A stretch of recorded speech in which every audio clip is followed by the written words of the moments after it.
Hello and welcome to Take Me Home, the podcast offering a social democratic alternative for the politically homeless. My name is Sebastian Moore. And I'm hilary.salt. And we're doing our news section today. That's right. And we've got a couple of items. So I want to talk a little bit about wealth tax because it's been suggested by a few Labour politicians. Which is one of the topics I would generally talk about, isn't it? I know, I feel like we're kind of swapped. Right, and you're going to talk about something that's a little bit more international. I'm going to talk about the Romanian elections. I feel like we have swapped this week, haven't we? Yeah. Let's see if we're any better. Yeah. It's like an away day.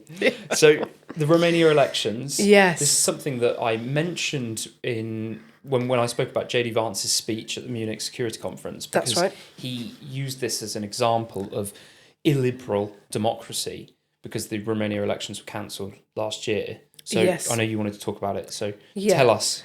Yeah, so setting the scene, let's just remember what happened last year. So November last year, it's a kind of two-part election. So you have a first round, then some people are eliminated, then there's a second round.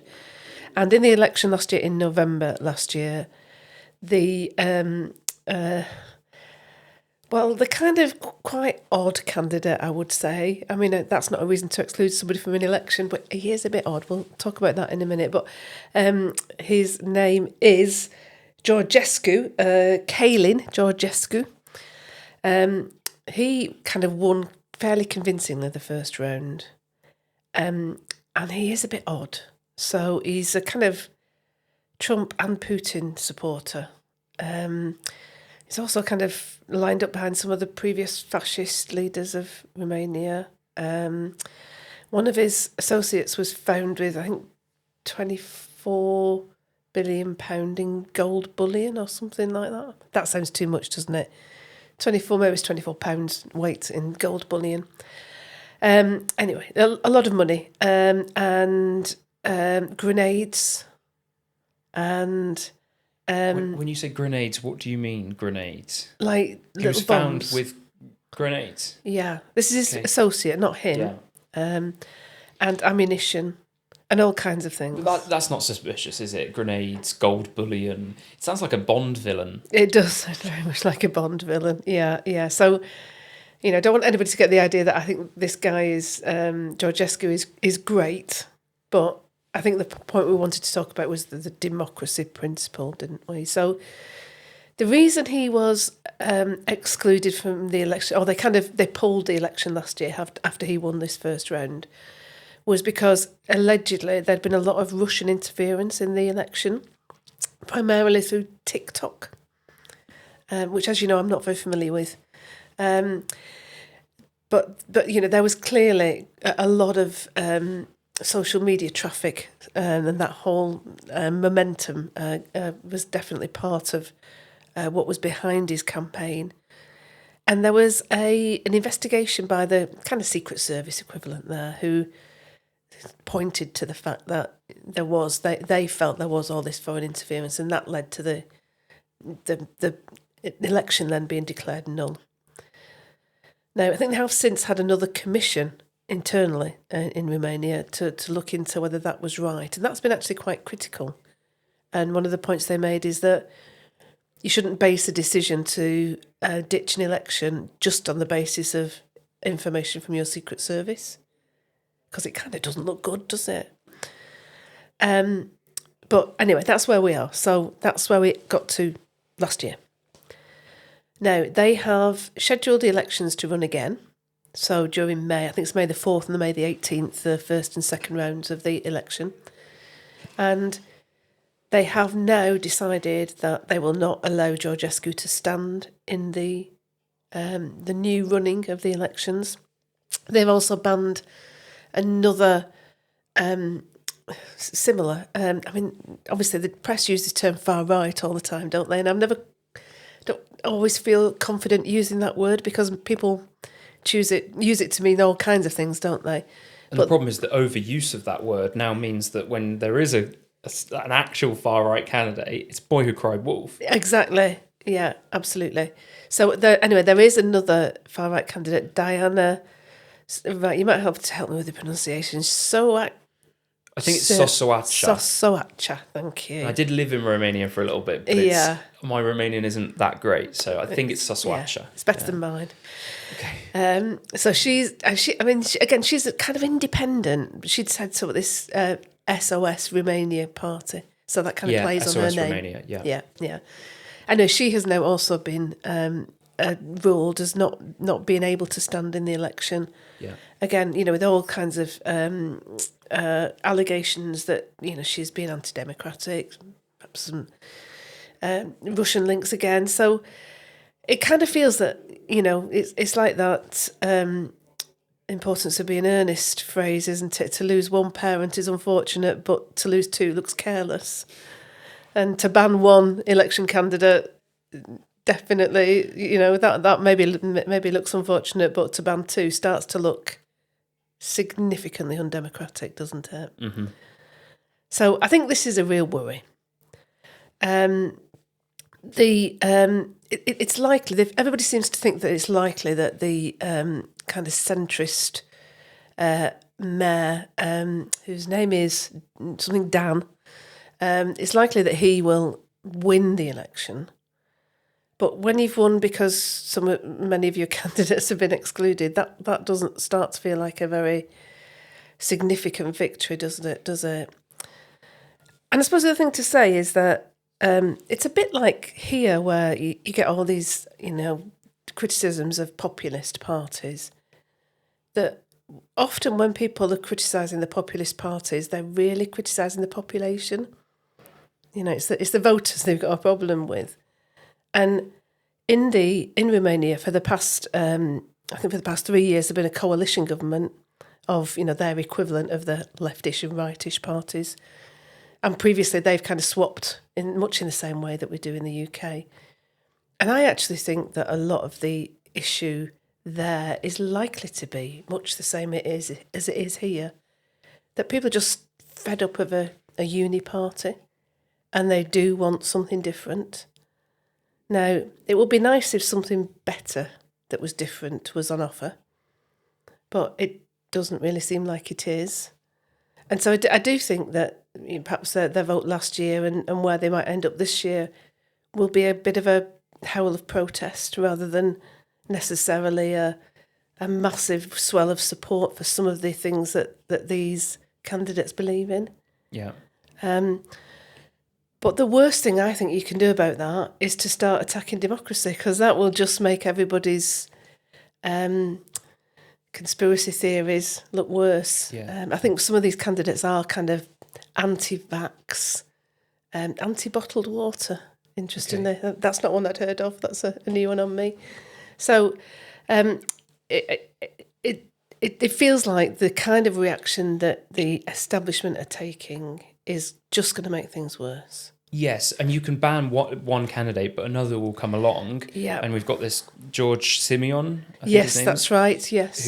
Who's said that he will put himself forward and he will drop out if there's another candidate. Correct. And they will sort of decide between them. Yes. One of the reasons you can have quite a few candidates is because it uses this 2-round voting system, which is, I think, the most common voting system on the planet. So many countries use it, like France's presidential election, where you can vote for any candidate you want in the first round, and then the top 2 go through to the second round. Yeah. And it means that then you've got a choice of, you sort of have to group behind the one that you want. And the winners, let's say, the candidates that would have gone through to the second round last time were this Georgescu, who's far right according to the BBC, and Elena Lasconi.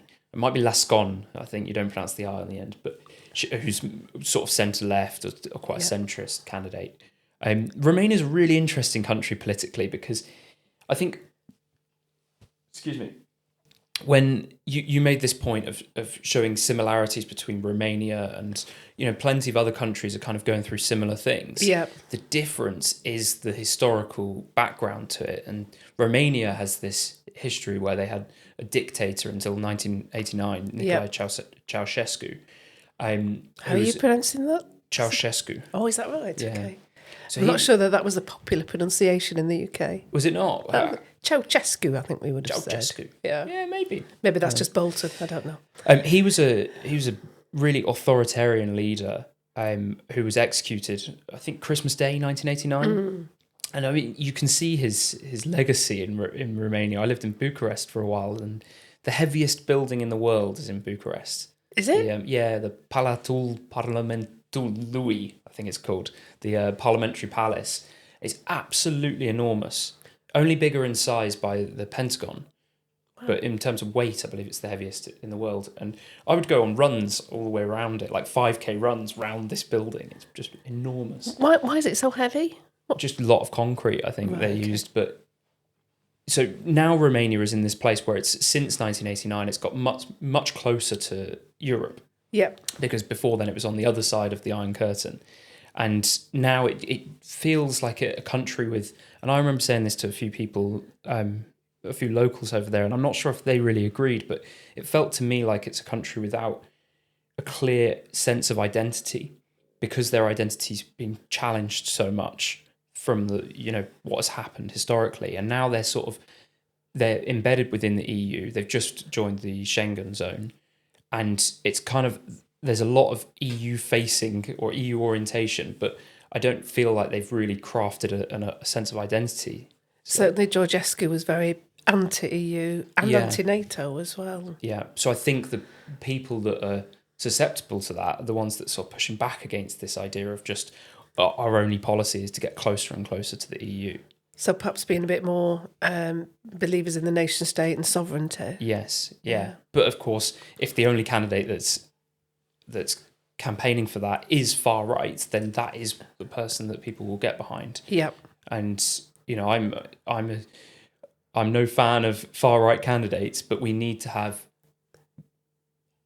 genuine political representation so that people's views can actually be represented by people. Yeah, I mean, just because you wouldn't want anybody to snip that quote, Sebastian, I'm not sure I'd ever say I'm not in favour of far right candidates, but then I would maybe say, yeah, I'm not in favour of far right candidates. We need a proper democratic choice. I think 5-10 years ago, you're right, that sentence is more dangerous. But nowadays, it's like if everybody's far right according to the BBC, then it's hard to even know what terminology to use. It is, absolutely. Yeah, it's tricky. Yeah, so keep an eye on the Romania presidential elections. Watch this space, I think yes. 4th of May, is it? 4th of May, the first round, yeah.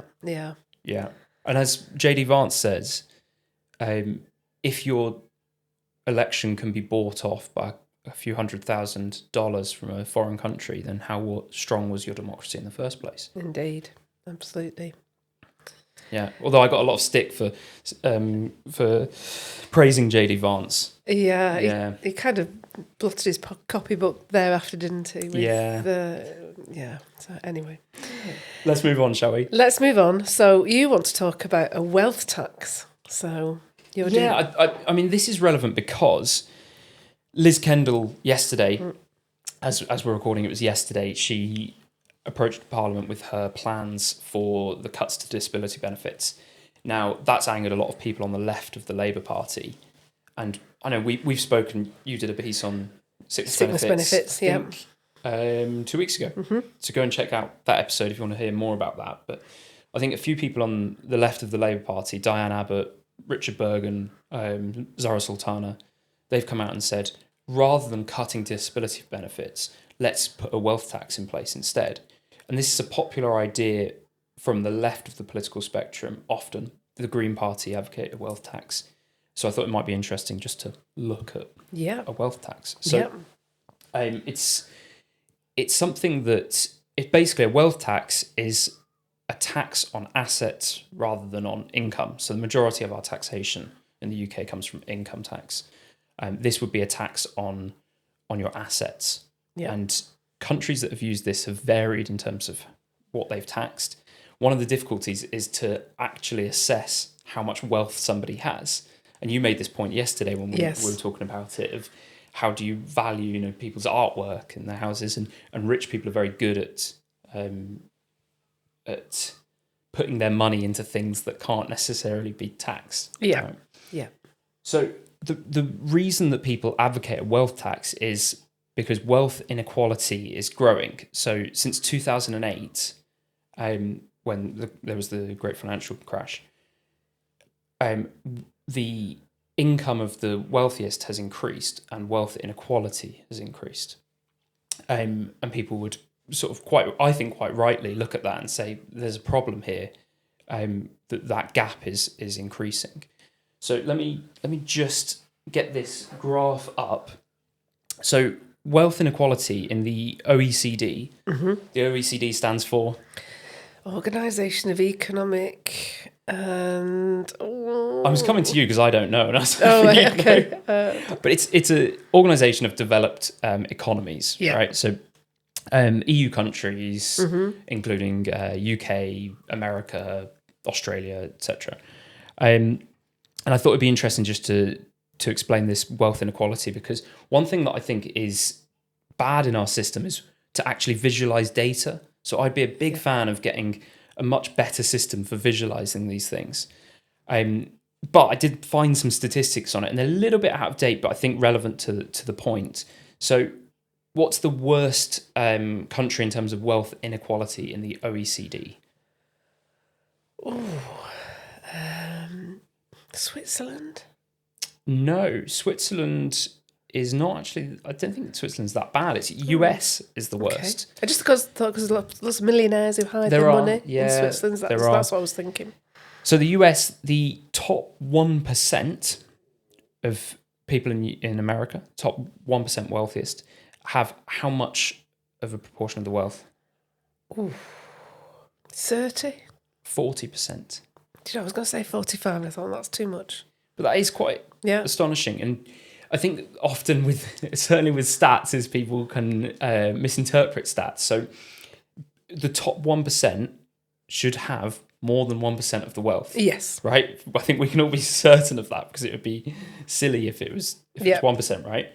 But 1% having 40% of the wealth is huge. Yes. Massive disparity. 1% of people owning almost half the wealth of the country. UK is 23%, so the top 1% own 23% of the wealth.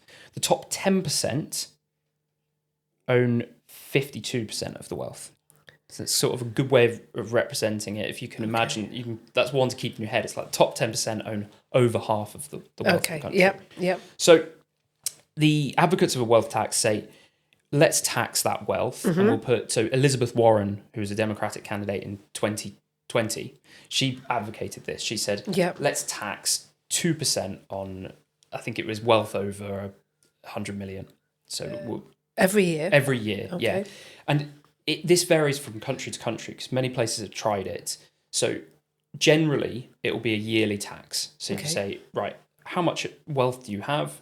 And we're going to take 2% of that this year, and then we'll take 2% of that the next year.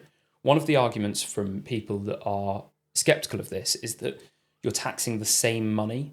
So not only is this being taxed already on income tax and capital gains and everything, so you're taxing the same money, but then you're taxing it again the next year. Yep. So you're constantly chipping away at it.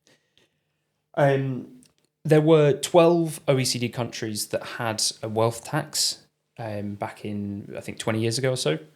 Now there are only 5, I believe. So countries that still have a wealth tax: Spain, Switzerland, Norway. So there are still wealth taxes out there. So Norway is as an example of this. They have a wealth tax of it's kind of separate, but when you combine the various forms of taxation that they have, it accounts to about 1.1% of wealth. Now, this was increased under the last government, and it actually caused quite a few people to leave the country, which was a concern to the Norwegian government. Now, their response to that was generally, don't leave the country, you're abandoning your country. And there was I think the most famous person in Norway, if I might be wrong on that, one of the wealthiest actually moved to Switzerland, which has a wealth tax, but it's just less stringent than the Norwegian one. Yep. Which I think kind of raises an interesting point, because generally what you have in this argument is you have those that on the left that say the wealthy are getting richer, the poor are getting poorer. We need to just take off a little bit of the wealth of the rich and give it to the poor. And I'm in favour of redistributive policies. The people on the other side of it say people will just leave the country. right? And I think there's actually truth in both. And as usual, it's very hard to find a middle ground because you've got somebody on this side shouting one thing and somebody on the other. So I would say I'm not in favour of wealth tax because I think it doesn't actually work very well. So the countries that have tried it have projected a certain amount of wealth that it would bring in, and generally it doesn't bring in the amount of wealth they expect. Yeah. You also find that people leave the country, like this Norwegian billionaire. However, what was interesting from that story is that he then went to Switzerland, and his point, and he actually gave an interview where he said, taxes in Switzerland aren't the lowest, and there will be other places I could go to. But all things considered, I'm kind of happy to go here. So I think there is a middle ground where people are willing to pay more in tax as long as it's clear, as long as it's not over what they think would be reasonable. And if they're buying into it, and I think this is the big point and where our politics struggles at the moment, is that we've stopped making the argument for taxation. Yeah. We've got a Labour Party that has given up this argument of why taxes are important. Yeah. Can I perhaps raise a couple of challenges? Absolutely. So first of all, I think there's an argument to be made that says we have got a wealth tax. Mm-hmm. So we've got a few taxes that I think you could call wealth taxes. They don't have that label in the UK. One is stamp duty on buying a property. Just explain stamp duty for us. So when you buy a property, you are taxed on a percentage of the value of the property that you buy. And it's different rates depending on whether it's your first home or a second home, or it's I think buy-to-let is a higher level of stamp duty as well. But effectively, anybody who has the assets available to buy a property pays a wealth tax when they buy a property, on their first purchase of a property, and if they move up the property ladder, on their second purchase of a property. And effectively, you do pay that wealth tax, not every year, but I don't know how often people move, but every so often, there's that. There's also, to some extent, I think VAT. Now, I know you said that we pay most of our tax on income, but we also pay quite a lot of tax on spending, and people who have more spend more. And sometimes VAT it's argued that VAT is a tax on the poor. Because they use more of their income to spend because they can't save it. But I think you can equally argue it's a bit of a tax on the rich because the rich do buy more. The kind of trick to that is that if you're going to buy a super yacht, which would be VATable in the UK, you don't buy it in the UK. You go and buy it somewhere else. If you ever want to buy a super yacht, remember that tip. I haven't been shopping for a super yacht recently. So there's those two taxes. There's also inheritance tax. Now, almost everybody hates inheritance tax. I quite like it. And I think, just again, the thought experiment is if we really believe in equality of opportunity for everybody, we should have 100% 100% inheritance tax. So that, when you die, your children, your family, they're exactly the same as everybody else in society. They don't have all your assets. Yeah. Now, I don't think we should do that, but I do think... Why not? Because I think it would... It would be a kind of tax on aspiration, wouldn't it? To say that, you shouldn't work hard to provide for your family after your death. And I think people do want to do that. I don't have kids, but I hope to one day. And I don't want to hand over a lot of wealth to my kids.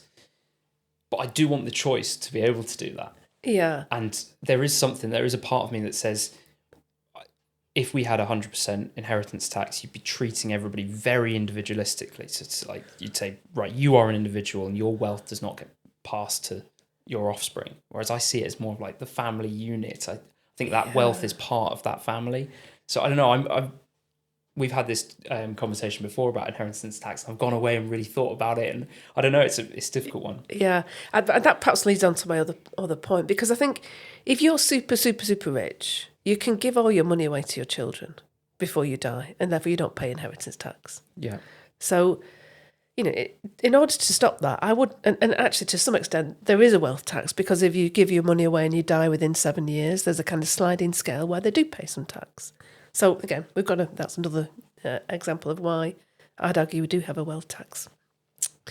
But I think one of the problems with both the wealth tax and inheritance tax is that the only people who will pay it will be middle class people. Yeah. So the super rich will, as you say, they can go to another country, or they can set up a trust fund, or they can do, you think financial engineering is clever enough to get around some of these things. And so the very rich don't pay it. The very poor don't pay it because, it doesn't apply to them. You generally have a threshold below which you don't pay a wealth tax. So the only people who would pay it are those, Theresa May calls them the just about managing people, didn't she? The kind of in-between people. I don't agree with a lot of things Theresa May said, but I did think that was a good phrase. So I kind of worry that the problem with the wealth tax would be that the wrong people would pay it. And you've suggested that, there are quite a lot of practical problems. So, if you're going to say anybody who owns more than £500,000 pays a wealth tax. So somebody who's got assets has to go away, value their house, we talked about art before, didn't we? Which are difficult to put a number on. Everybody will tell you that a house is not worth anything until you sell it. What are your investments worth? And they're worth one thing today and they're worth another thing tomorrow. And so there's quite a lot of kind of administration and bureaucracy behind doing that. And if that's going to apply to a big chunk of the population, that's a lot of cost associated with doing that. The nice thing about income tax is that you kind of get it as people earn it, and that's why it's quite a relatively easy tax to administer. Whereas something like a wealth tax would, I think, be quite tricky to administer. Yes, and I think you're right, and I think that the core of this is that what we're discussing here, I think you and I both agree on this, and tell me if I'm wrong, but we agree that wealth inequality is a big problem, and that our current system doesn't really account for that. And it's actually an argument, if you think of the typical sort of left-right spectrum, it's an argument that the left have on their side. Yes. Right? They don't exploit enough because they should be talking about this all the time. And it's why that politicians like Bernie Sanders and Jeremy Corbyn have gained a massive following. It's because they actually talk about the things that the economic inequality that matters to so many people.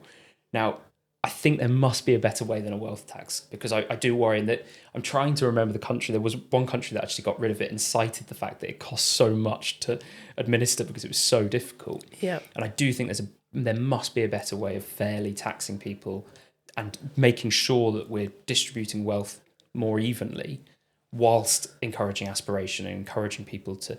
I think this should be a country where people want to invest and want to come just as much as making sure that it's fair economically. I agree, yeah. And I do think more exploration of taxes on spending is worth doing.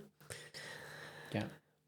Well, we can revisit tax, yeah, as I'm sure we will. It's always one of my favourites, as you know.